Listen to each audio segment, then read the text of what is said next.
তারপরেও বাতিলের কাছে মাথা নত করে নাই।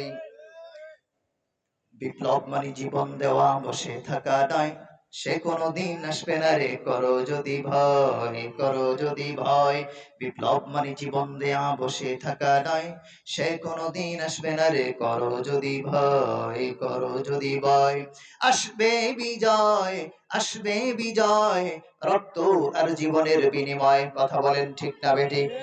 রক্ত ছাড়া কখনো সফলতা অর্জন করা যায় না।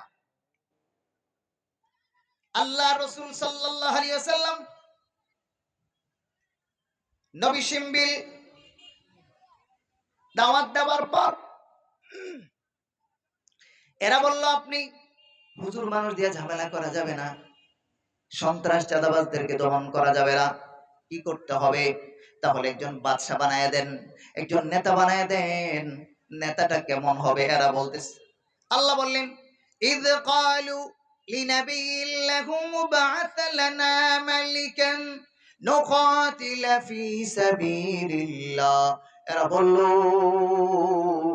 ও নবী শিমবিল, আপনি আমাদেরকে একটা নেতা বানায় দেন, মালিকান একজন বাদশা বানায় দেন। কেমন হবে বাদশাটা?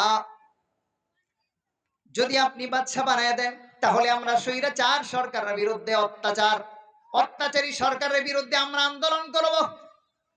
আল্লাহ বলছেন, জালেম যে জুলুম করে এর বিরুদ্ধে আন্দোলন করব। কিন্তু আপনার দিয়ে সাহস পাই না। একজন নেতা বানায় দেন, বাদশা লাগবে, আমিরুল মুজাহিদিন লাগবে, আপনাকে দিয়ে হবে না। নবী শিমবিল বললেন, ঠিক আছে, করে দেওয়া হবে। আল্লাহর কাছে আবেদন জানাইলেন। শিমবিল আলাইহিস সালাম বললেন, আমার জাতিরা রে, আমার বংশের লোকেরা রে, তোমাদেরকে আমি নম্র ভাষায় বোঝানোর জন্য চেষ্টা করতেছি। এরপরেও যেহেতু তোমরা মানো না, আমি বললাম স্বৈরাচারীর বিরুদ্ধে কথা বলতে হবে। জালেম মুসলমানদের কি নামাজে বাধা দেয়, মাহফিলে বাধা দেয়, মাদ্রাসা করতে দেয় না, মসজিদে বাধা দেয়,